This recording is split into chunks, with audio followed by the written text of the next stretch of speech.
অনেকে মালয়েশিয়াতে নতুন প্লান্টেশন সেক্টরে আসতে চাইতেছেন, অনেকে মেডিকেল করছেন আজকে 1.5 মাস 2 মাস হয়েছে, কিন্তু এখনো পর্যন্ত তাদের কলিং আসে নাই।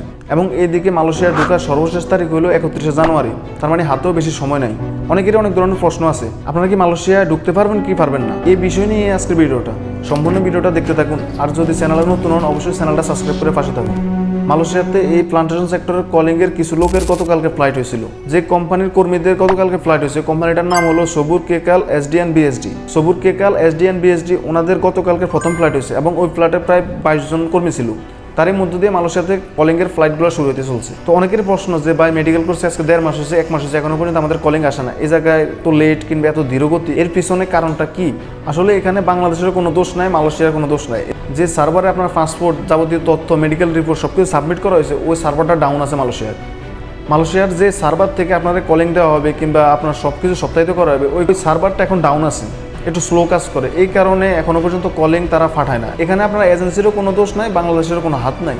এই জায়গা থেকে আপনার কলিংটা যাইতেছে না, এই জায়গা থেকে দিলে তারপর আপনি পাবেন। আমি মালয়েশিয়া অবস্থিত বিভিন্ন রিক্রুটিং এজেন্সির সাথে যোগাযোগ করলাম, ওনাদের সাথে কথাবার্তা বলার পরে বুঝতে পারলাম যে হয়তো এই মাসের 28 কিংবা 29 তারিখের ভিতরে যত কলিংয়ের আবেদন করা হয়েছে সবগুলো ক্লিয়ার করার চেষ্টা করবে এই মাসেই। হয়তো যদি এই মাসের ভিতরে কমপ্লিট না করতে পারে তাহলে ওরা হয়তো সময় কিছু বাড়িয়ে দেওয়া হবে। মালয়েশিয়ার যে পররাষ্ট্রমন্ত্রী দাতুশ্রী সাইফুদ্দিন মিডিয়াতে তথ্য দিলেন যে এই মাসে ডিসেম্বরের 28 কিংবা 29 তারিখের ভিতরে যত কলিংয়ের আবেদন করা হয়েছে, যতগুলো মেডিকেল সাবমিট করা হয়েছে সবগুলো অ্যাপ্রুভাল দেওয়া হবে।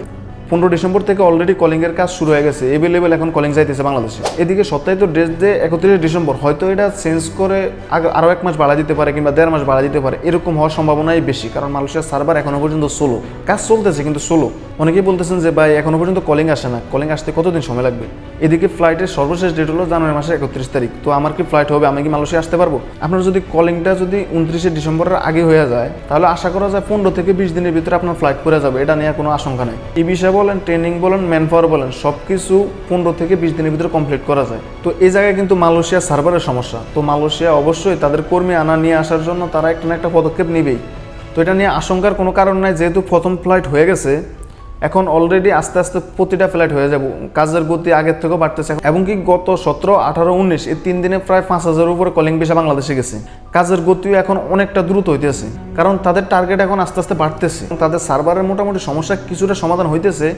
তারা চেষ্টা করবে যে ডিসেম্বরের 31 তারিখের ভিতরে সম্পূর্ণ কলিং সাবমিট করার জন্য। এখানে ঘাবড়ানোর কিছু নাই কিংবা চিন্তার বিষয় না। আপনি যে এজেন্সির কাছে টাকা জমা দিয়েছেন কিংবা পাসপোর্ট জমা দিয়েছেন, তাদের কাছে যদি মালয়েশিয়ার কোনো কোম্পানির ডিমান্ড লেটার থাকে তাহলে অবশ্যই আপনি আসতে পারবেন। আমি ডিসক্রিপশন বক্সে একটা লিঙ্ক দিয়ে দিচ্ছি, ওই জায়গায় গিয়ে আপনি সার্চ করে দেখেন আপনার এজেন্সির যে আরএল নাম্বার আর যে কোম্পানিতে আপনার পাঠাইতে চাইতেছে কিংবা যে কোম্পানিতে আপনারা পাঠাবে ওই কোম্পানির ডিমান্ড লেটার মিলে দেখেন যে ঠিক আছে কিনা। যদি ঠিক থাকে তাহলে আমি মনে করি যে আপনার কোনো টেনশনের কোনো কারণই নেই। কোম্পানির লোক লাগবে, কোম্পানির যে কোনো পর্যায়ে আপনারা নিয়ে আসবে।